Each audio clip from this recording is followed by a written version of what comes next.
This is a brief tutorial of the game Azul, as played on Board Game Arena, specifically starting with the Chocolatier variant. So in this video, I'm going to start by talking about just the differences in the Azul Chocolatier variant, and then after that, I'm going to go into the basic Azul rules. So if you don't know how to play Azul at all, I would skip to that.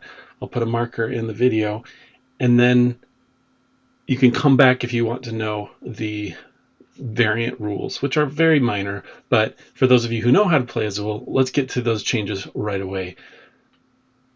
The obvious change that you see is different colors throughout. It's a different theme, this chocolate theme to it. But the colors don't mean anything except these are just the new different colors of the various Azul collections that you can put on your board. You can see those. The board is set up in the same way with the penalty row at the bottom. And they have different names that you might see as you go through, but it really is just a color scheme. The main change with the Chocolatier variant is what are called special factories. And what you do is at the beginning of each round, you take all 9 of these factories, these discs, you put them all on the blue side, you shuffle them up, and then you flip over the number of players that you have. So in this case, there's 3 players, so I would flip 3. If it were 4 players, you'd flip 4. And on the back of each of these, there are these special factory pieces. And they each do different things, and each round, another random 3 will come up and be available. So let's quickly go over what those special factories do. You can see a list here, but we'll go over the ones that are visible, and then I'll show a couple more as we see them. So let's start with this +1. It's very easy. It basically means instead of 4, or however many you would have put on at the end after you've put tiles on everything, you add another tile onto that one when it has a +1. This one, if you ever see a type of tile in the center of the special factory, and it could be any of those different tiles, it basically says, if able, take one of that tile from each adjacent factory. In this case, there were 3 on here and there were none on the left, but if it were like the red color, for example, it would have taken 1 red from that and 1 red from that. And so there'd be quite a few on this factory instead of just the 4. This one here with the 0 on it, basically if you take from that, if you're the first one to take from that and then the stuff goes into the center, you take that 0 and you stick it next to your board down here. And so the first time you have to put something on your penalty, it goes on the 0 instead of the -1, and you don't get the penalty for it. It's a little bonus for taking that one. Other ones that may show up, there's this one here with 4 arrows pointing in between each. And let me highlight that. Okay, I've increased the size there so it's a little easier to see. And so this one, if you have 4 arrows pointing in on the special factory, that means whenever you take from that factory, usually if you take a color, the rest of the colors go to the center. In that case, it does not happen. They stay on the tile on the factory. Finally, on this one, if you take from that, you can split the remaining tiles between the 2 next to it. So if I took, for example, if I took the red off of this one and it had that, I could put these 2 brown over there and then this blue and the black over here. You can't split one color between 2 tiles. You have to put the same color the same way, but you can split it, some over here, everything over on one side, however you'd like to do that. And that's up to the player when they first take from that tile. And then we talked about the 0s. That's it. So you're just going to have a few little extra powers on those factories during your play, and everything else plays exactly the same as regular Azul, which we will get into now. All right, here is what normal Azul looks like on BGA. This is the standard version of it. Again, 3-player. We can see the first player's already taken their turn, and it's my turn next. It's a very straightforward abstract set collection game where you are trying to create rows of tiles that are the same color to fill in this grid of that color, and to try to get points by when you fill in these different spots by getting rows of that color, connecting them to other tiles, getting full rows or columns, or getting all of the same type on your board. As soon as a player has completed a complete row, then the game will finish out that round, and final scoring will take place. And again, final scoring is every complete row you get is 2 points, every complete column is 7 points, and every tile where you fill in every instance of that color on your board is worth 10 points. So how do you get tiles on your board? Well, again, you fill in these different rows. Whenever you fill in a row throughout that round, as we're picking tiles, you get to move over whatever. If you filled it out completely with the same tile, you get to move it over into this row here. So for instance, if I filled both of these two right here with blues, then at the end of the row, I would put one of those blues in this spot right here. And if I filled this one with 3 reds, then I would fill this at the end of the row, or at the end of the round here, so forth. So the bottom, as you can see, the top one, you just have to stick one of any color and it will fill that row. But at the bottom, you have to fill in 4 or 5 in a row in order to fill in that color. Anytime you take tiles, you have to pick a single row to put all of those tiles in. And when you take tiles, you will only take a single color. So if I took 3 blue, for some reason I had to take 3 blue and I wanted to put them here, I could only fit 2 of them there. I couldn't put 2 blue here and 1 blue up here. I would have to take 2 blues, stick them there, and then stick the final blue down here, and at the end of the round you would get negative points for those that are down here. So you want to try to avoid that, though. Sometimes you just get stuck with extra tiles that you have to stick down here, and that's okay. Or sometimes it's more strategic to get that row full, because it's the only way you can get it, in order to, and you're willing to take a negative point in order to get that. All right, how do you get tiles? Well, you've got these circle discs, sometimes called factories, that each have 4 tiles on them. This one had already been chosen from, but what basically happens is you pick a color on a single tile. Then you take all of that color and you stick it in one of your rows, and then the rest of them go into the middle. So for instance, our player here on this board took the 2 yellow, and then the other 2 on that board were these 2 right here, and so it went in the middle.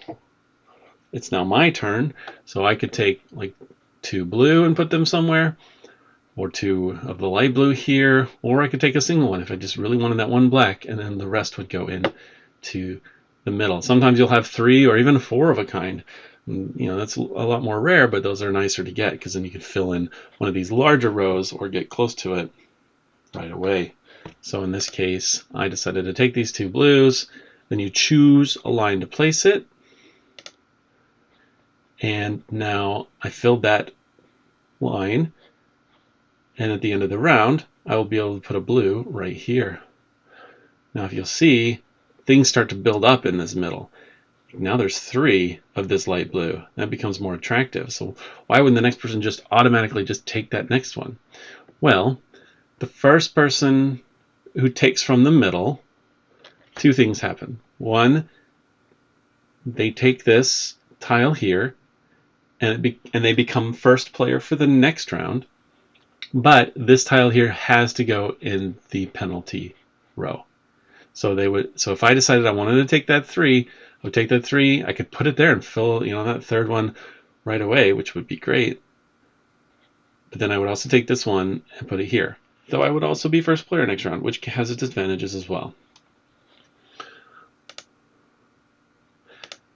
So as you can see, the next player did that, it was worth it to get 3 of a kind and put that directly in a full row. Now you don't have to fill a row on your turn. As this player did here, they didn't fill that, and later they can put one, they can just take a single yellow, either from here or from the middle, and fill that row and still get it for the end of the round. Now, since somebody has already taken from the center, this one has been taken, and anybody can take from the center and will not get a penalty. Only the first person to take from the center gets that first player token and the penalty. And so you just continue to go through and take, like I said, this person's finishing their round. They're going to take that one and fill in their row. And we continue to move onward. And see, now this starts to get bigger. You got to be careful, because if this gets too big, then you won't have room for it, or you have to take it and spill out some of it into your row. Now, a couple other rules about placement. If you have already filled that tile for that row, so in this case I'm going to be filling that blue, the next round I cannot put blues here anymore because I already have that blue filled. Instead, I'm putting this one here, so I'm going to fill this one as well. And then the next round, I can't use the yellow anymore. So you only can put in the ones you have, the ones you haven't done already in these rows. If you haven't filled a row by the end of a round, it will stay there till the next round, so you can still fill it. But then you won't have that extra space for the next round. So you want to try to fill in as many rows as you can, but especially your 5 row, sometimes you just can't fill it, and it comes around the next turn. As we go through this, though, everyone always has to take tiles until all of the tiles are gone, even if you don't have any place for it. So you want to kind of keep track of that and not get stuck. Like if I had to take 4 of these blue tiles and all of my blues had been filled and I just didn't have any place for it, I could end up stacking 4 on this penalty and taking quite a bit of negative points.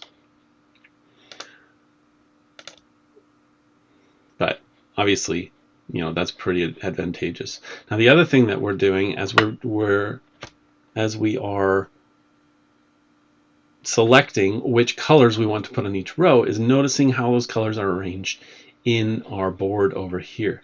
Because at the end of the row, or at the end of each round, the way you score, not the end game scoring, but the round scoring, is whenever you place a tile, it gets 1 point for itself. It also gets a point for every tile that it's connected to vertically or horizontally. So in this case, I'll get 1 point for that yellow, but then this one's going to come over, and they come over in this order. So first this will come up and give me 1 point. Then this blue will come here and give me 2 points, one for itself and one for the one that's already there that's connected to.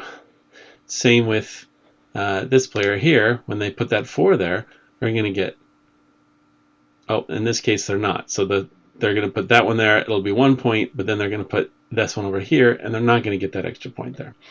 Which, you make that choice. You don't have to try to connect them, but you can really rack up a lot of points by making sure you're connecting stuff as you go. Especially if you fill in a big hole and it makes it connects 5 this way and 4 this way. You can get a whole bunch of points just for that single row, and that makes a big difference. And you're always also looking to complete these goals as well. So we're going to continue going through this. As you can see, we're filling in rows towards the end of the round. I filled in that third. So look here, I've got 1, 2, 3. Now when I place this light blue one, it's going to get 3 points because there's going to be 2 that it's already connected to. So I'm already thinking about that ahead of time. Whereas this player is not connecting anything, but they've got 4 rows where I only have 3. So they're gonna have advantage in later rounds, perhaps, just having more rows to go with, even if it's a slower start. So that's kind of what you're all kind of thinking about. So now notice that all of these are blank, but there's still some in the middle. We will keep choosing until there's nothing left. And so somebody is going to get stuck with whatever is left, and if they don't have a spot for it, it goes at the bottom. Now in the first round, usually you have spots for everything, but you could also choose not to put it in something. So for example, if I was the last one to get this one, I may not want to put it in my 5 row, because then I no longer have that 5 row available for the next round in case I need it for if I get a big chunk of tiles. So you want to be careful. Like sometimes it's better if it's just a single one to just take it at the bottom and take the penalty for that row. Take a point so that you save the row for the next one. But you have to kind of make that decision as you're going, and you kind of figure that out as you go. All right, so then there we go. It's the last one here. So this player has got to decide: am I going to put it in my 5 row and try to get those at the next round, or am I going to just take the penalty for it? They put it in their 5 round. Again, with the first round, that's fine, right? In fact, look at this nice row that they're creating. They're matching that up all in the rows. So if they fill all of these, when they fill all of these rows, they're going to have a column already ready for them and get points for those as they go. So that's some good planning ahead, but sometimes you want to be careful about it. You're also looking at what other people really need a little bit. I mean, you're mostly focusing on what you're doing, but it's good to notice, like, I know this player is going to need a lot of these light blues. So if I go before them and there's like a 3 of light blues and somewhere, I want to take that. If I need white blues, I need to get them first because they're going to try to hog them all. So that's something to pay attention to as well. All right, now we can kind of see how the scoring works at the end of the round. You can see they get 1 point for that, 1 point for that. I get 1 point there. I get 2 points for the connection, and then 3 points for that connection. And then these stay. This player 1 point, 1 point. Right, none of those connected, so they're just a single point each, and they get a minus point for the penalty.